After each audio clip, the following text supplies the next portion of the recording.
The first as well as the last time that Eurasia was united from China all the way to the Black Sea was during the reign of the Mongol Empire, sometimes referred to as the Mongolian Empire. The Mongol Empire was founded by Genghis Khan, who was a Mongol political as well as military leader.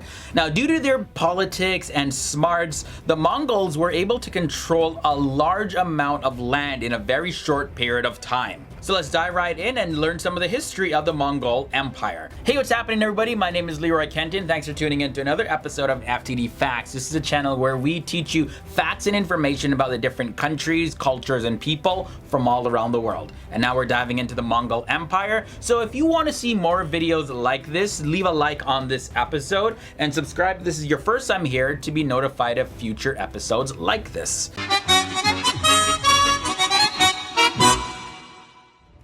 Originating from the Mongol heartland in Central Asia, by the late 13th century, the Mongol Empire spanned from the Pacific Ocean in the east all the way to the Persian Gulf in the west. Now, at its peak, it covered about 9 million square miles, which is about 23 million square kilometers of territory, and that made it the largest contiguous land empire in the entire world. And I'm talking about in all of history. One of the most ruthless but efficient parts of Genghis Khan's empire was the conquest of the Silk Road, which was the main trade route between Asia and Europe, and also one of the largest, if not the largest, source of income for the Mongol Empire. The Mongols were really able to capitalize and profit from the trades conducted through the Silk Road because they had enforced various tolls and taxes that needed to be paid, and of course it went in their pockets. And since we're on the topic of money, when Marco Polo traveled through the Mongol Empire in 1274, he was really surprised to find paper currency,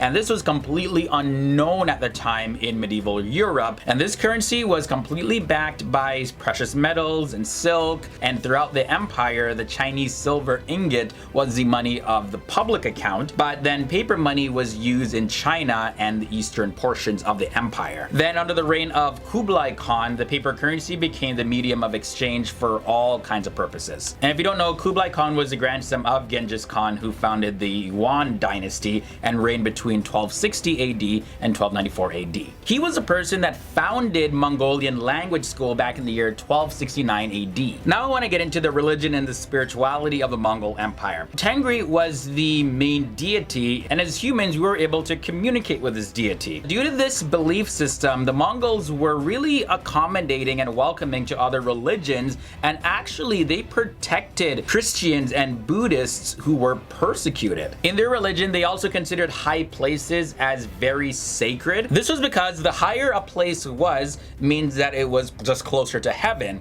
and Burkhan Khaldun was the most sacred of all the mountains. Now getting into some of their different cultural practices, so the Mongols, they chose their emperors through a combination of warriorhood and lineage. And it looked like this. So they used a form of tanistry where the sons and the brothers of the dead chiefs would contend with one another for an open seat. And the idea behind this was that the most qualified person to take over the throne should lead them rather than be someone that was just chosen because they were the firstborn of a previous ruler. The Mongols were also known for their amazing military abilities. So their achievements of the Mongol Empire under Genghis Khan and his successors was heavily due to their strategy and tactics. The armies of the Mongol Empire were mainly composed of cavalry, which gave them a high degree of ability to move. Their movements and maneuvers were directed by signals, as well as they had well-organized methods of communication. During wartime, they relied a lot on bows and arrows and only resorted to man-to-man combat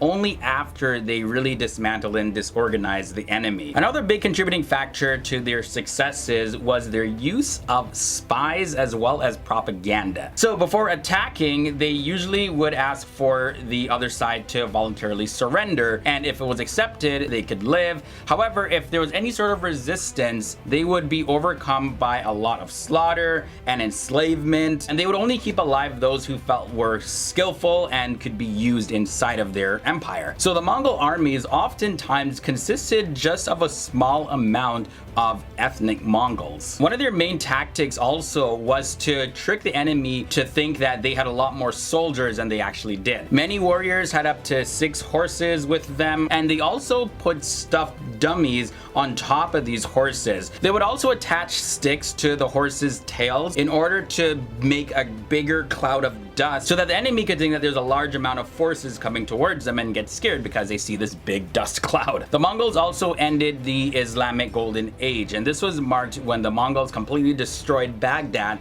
back in the year 1258. Part of their destruction of Baghdad had them really destroy a lot of the books in Baghdad that had a lot of their knowledge and the history, so they almost completely eradicated their history from the face of the earth. So guys, that was your brief introduction to the powerful Mongol Empire. Let me know down below in the comment section if you also want to see more videos like this about different empires from history. My social media links are down below, so if you want to follow me over there, go ahead and do that. And I can't wait to see you all in another episode where we learn about something new. Until next time, my name is Leroy Kenton, and I'll see y'all real soon. Later! Now, if you really enjoyed this episode, here's a playlist where you can see more episodes like this where you talk about the different countries, cultures, and histories of the people that lived on our planet. And also, be sure to tune into FTD Facts every single day for more educational episodes.